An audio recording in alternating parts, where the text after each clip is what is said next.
ही rate है। इतना शोषण हमारे साथ है, इतना अन्याय हमारे साथ है, इतना जुल्म हमारे साथ है। इसलिए आज जुल्म के खिलाफ आपको आवाज देना होगा और संसद में इस बार बदलाव आपको करना होगा। चूंकि समय 5 बजने को है, आप लोग डिटेन से घबराइएगा नहीं, आप लोग चुनाव की तैयारी में चले जाइएगा। हाँ, एक बात कहेंगे कि आखिर एसपी साहब को आना पड़ा, डीएसपी साहब को आना पड़ा, न जाने और कितने कितने 3-3 स्टार वाले पदाधिकारी आए। एक छात्र को अरेस्ट करने के लिए इतनी मुस्तैद। क्या कसूर था हमारा भाई? क्या हमने किसी का खेत जोत लिया था? क्या हमने किसी के घर की बहू बेटियों का अपमान किया था? क्या हम पे चोरी हत्या का मुकदमा है? क्या हम पे कोई अन्य कुकर्म का मुकदमा है? भाई, हमने कौन सा अपराध किया था? हम तो छात्रों की आवाज बनने रांची गए थे। छात्रों का मांग था कि नियोजन नीति बननी चाहिए। क्या झारखंड के लिए कानून बनाने की मांग करना अपराध है? क्या गुनाह है? क्या हम लोग अपराधी हैं? क्या गुनाह है हमारा भाई कि झारखंड पे बात करना, खतियान पे बात करना, पलायन पे बात करना? क्या हमारा यही गुनाह है? तो देखिए झारखंड वासियों, हमें डिटेन का भी तकलीफ नहीं है, हमें मौत का भी तकलीफ नहीं है। बस हमें इस बात की तकलीफ है कि झारखंडियों का गुनाह क्या है कि आज आपको एक छात्र को इतनी भारी पुलिस बल के साथ डिटेन करने आना पड़ा। आज बड़ा दुख की बात है। खैर, एसपी साहब बड़े भाई के समान हैं, उनकी सम्मान में हम आज आने नहीं देंगे, लेकिन मन से जो एक आवाज आ रही है, वो आवाज तो पूछेगी ना कि हमारा गुनाह क्या है, हमने क्या किया ऐसा, आज हमने क्या किया ऐसा? नहीं जाने देंगे, नहीं जाने देंगे। आज हमने ऐसा कौन सा अपराध किया? इतने ऊंचे ऊंचे पदाधिकारी, इतनी बड़ी बड़ी तगमे उनके कंधों पर, इतने बड़े बड़े सितारे उनके कंधों पर।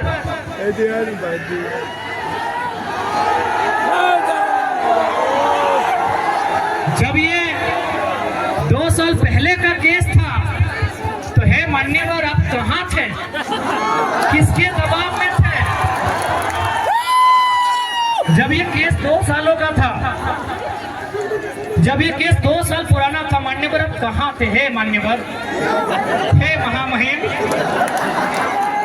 हे कलयुग के अवतार, आप अवतार ही भाई, आपके पास लाठी, आपकी कमर में पिस्तौल, आप अवतार हैं, आप कलयुग के अवतार हैं, अवतारी पुरुष, आप तो सब कहाँ थे? किस राजनेता की महत्वाकांक्षा आपको यहाँ खींच के लाई?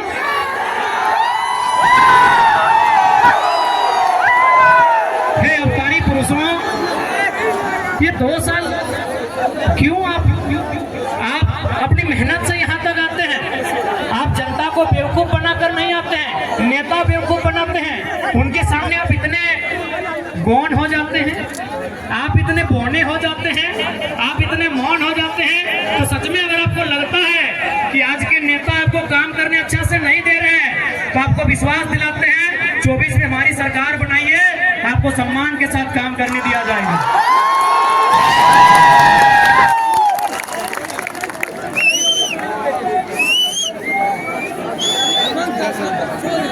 ठीक है, आप सभी से प्रार्थना है,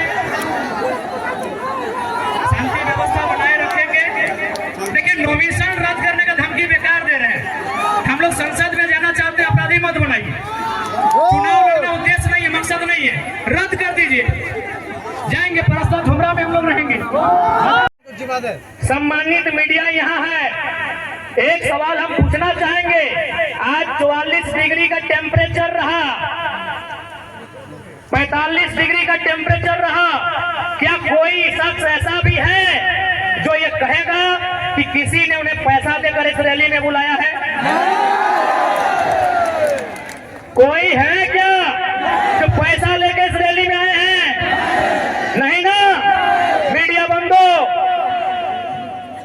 कोई ऐसा नहीं ना है कि पेट्रोल भर के आए हैं? नहीं ना, क्योंकि और हमारे बीच पूजा महतो जी आई हैं, उनका हम स्वागत करेंगे। रूपा देवी साथ में है, सानिया जी हैं, उन सभी का स्वागत करते हैं। बड़ी लेट से होने में लेट भाई लगते हैं।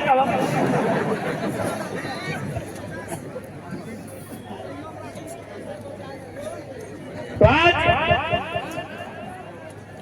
क्योंकि पढ़े लिखे नौजवान यहाँ उपस्थित हैं, मैं नौजवानों से एक बात कहूंगा। सांसद का चुनाव देश के विषयों के लिए होता है। सांसद का चुनाव माइंस एक्ट पर चर्चा करने के लिए होता है। संसद का चुनाव कंपनी एक्ट पर चर्चा करने के लिए होता है। संसद का चुनाव लैंड एक्विजिशन एक्ट पर संशोधन चर्चा बिल प्रेजेंट करने के लिए होता है। अभी जिनको आप सांसद प्रत्याशी सामने हैं, क्या ये लोग लैंड एक्विजिशन समझते हैं? क्या ये लोग कंपनी एक्ट पढ़े हैं? क्या ये लोग माइंस एक्ट से परिचित हैं?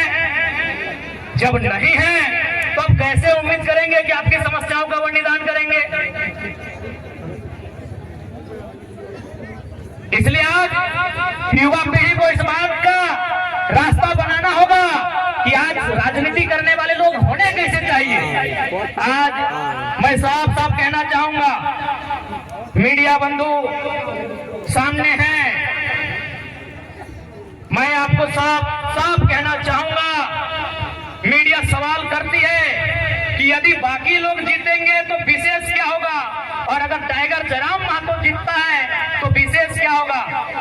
ऐसे देखिए, कोई भी जीत के आएगा, काम करेगा, कम करेगा, थोड़ा कम करेगा, लेकिन काम हर कोई करेगा। हमने कभी नहीं कहा कि संसद विधायक जो रहे काम नहीं किया, लेकिन उन्होंने जनता से ज्यादा अपना काम किया। पता कर लीजिए।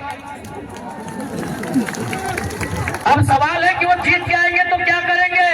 आज मैं पूरे होश हवास में आपको बताऊंगा, अगर बाकी लोग चुनाव जीत के आते हैं तो सबसे पहले किसी सड़क के किनारे 5 एकड़ 10 एकड़ जमीन खरीदेंगे।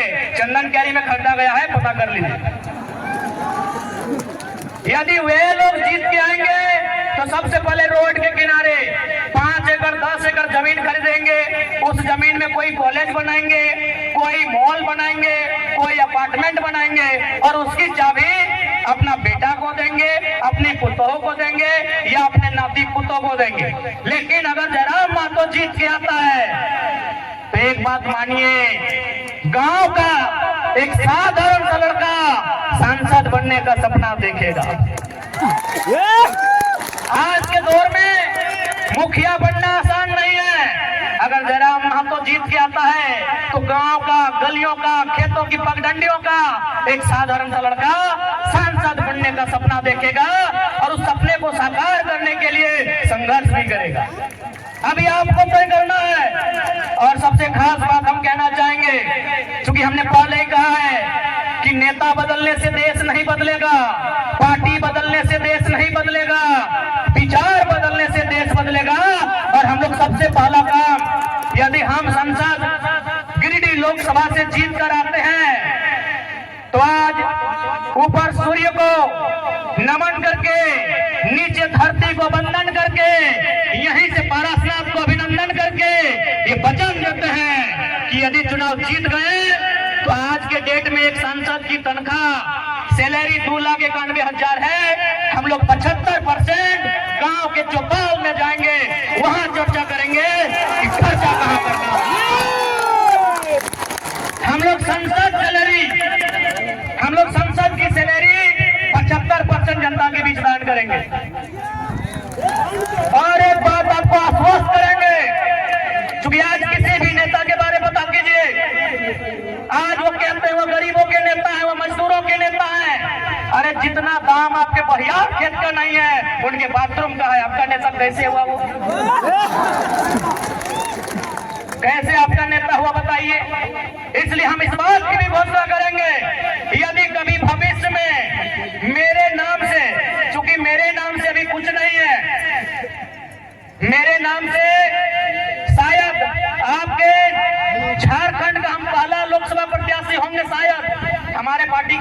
लोग हो सकता है हमारा गरीब पार्टी है, शायद हम पहला प्रत्याशी हैं जिसका खुद के नाम से एक साइकिल भी नहीं है, पता कर लीजिएगा हमारा नॉमिनेशन फॉर्म में।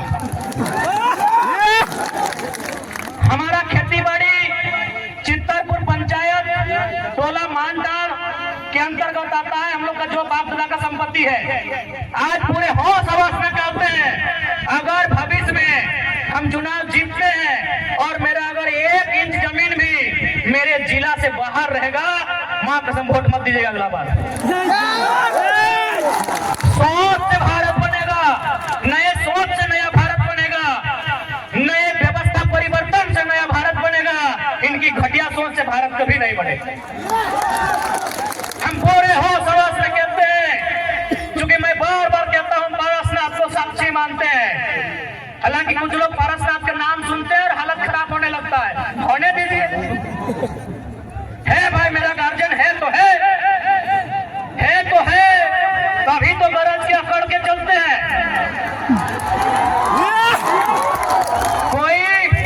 कोई हमारा बाल उखाड़ने का कोशिश कीजिए ना, अगर पारसनाथ पहाड़ उसका खाल नहीं उखाड़ लिया तो बेकार कीजिएगा।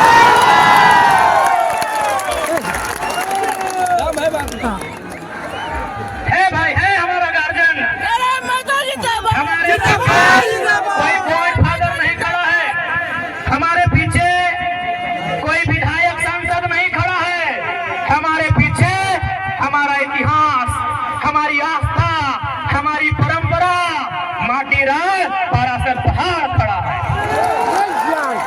जिसको हरियाणा है सामने आके आंख मिला के बात कीजिए।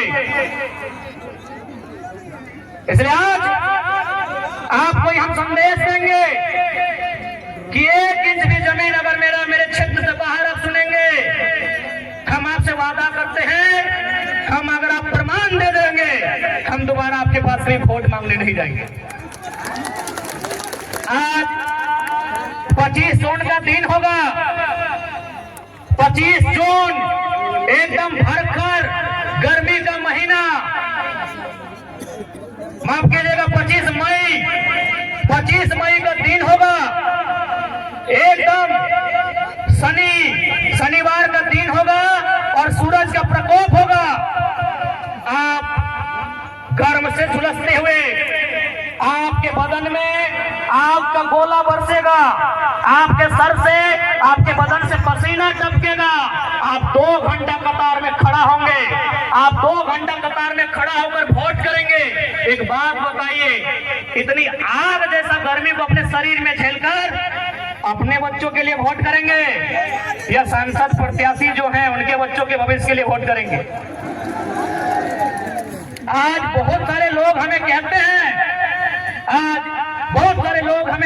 हैं कि आप नेताओं के पीछे हाथ धो के क्यों पड़े हैं। हम उन्हें कहना चाहेंगे कि यदि वो नेता व्यापारी होते, यदि वो नेता बिल्डर होते, यदि वो नेता किसी कंपनी के मालिक होते, हम विश्वास दिलाते हैं, उनके खिलाफ एक बात नहीं कहते, लेकिन वो हमारे वोट से नेता बने, वो हमारे वोट से MP MLA बने, और यदि काम वो अपने बच्चों के लिए करेंगे तो भैया हमें तकलीफ होगी, क्योंकि हमने वोट अपने बच्चों के लिए दिया था।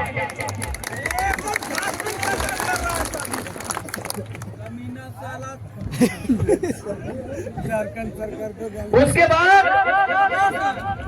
बाद भी हम उनकी आलोचना नहीं करते, उसके बाद भी हम उनकी शिकायत नहीं करते। यदि नेताजी का बेटा चाहे चंद्र प्रकाश चौधरी जी रहे, मथुरा प्रसाद महतो जी रहे, अनूप सिंह अनुपमा सिंह जी रहे, ढोलू महतो जी रहे, हेमंत सोरेन जी रहे, या सुदेश महतो जी रहे, या बाबूलाल मरांडी जी रहे, या अर्जुन मुंडा जी रहे, यदि उनका बच्चा भी हमारे घर के भाइयों की तरह, हमारे घर के बच्चों की तरह टावर लाइन में चढ़ के काम करता ना, मां कसम शिकायत नहीं करते। यदि उनका बच्चा हैदराबाद खटने जाता ना, शिकायत नहीं करते। यदि उनका बच्चा सूरत में कपड़ा की फैक्ट्री में काम करता ना, हम शिकायत नहीं करते। लेकिन आप पता कर लीजिए, नाम लेने की आवश्यकता नहीं है, उनके बच्चों में क्या योग्यता है, नहीं है कोई किसी कॉलेज का डायरेक्टर है, किसी का बेटा दिल्ली में बैठकर कंपनी चलाता है, और आपके बेटे शाम को ड्रीम एलिमेंट में 49 रुपया लगाते हैं। इसलिए आज नया भारत अभी नहीं कह सकते कैसा होगा, लेकिन नया झारखंड हम लोग देख रहे हैं। नया भारत का दृश्य कैसा होगा ये शायद हम और आप नहीं कह सकते, लेकिन नया झारखंड कैसा होगा ये दृश्य हम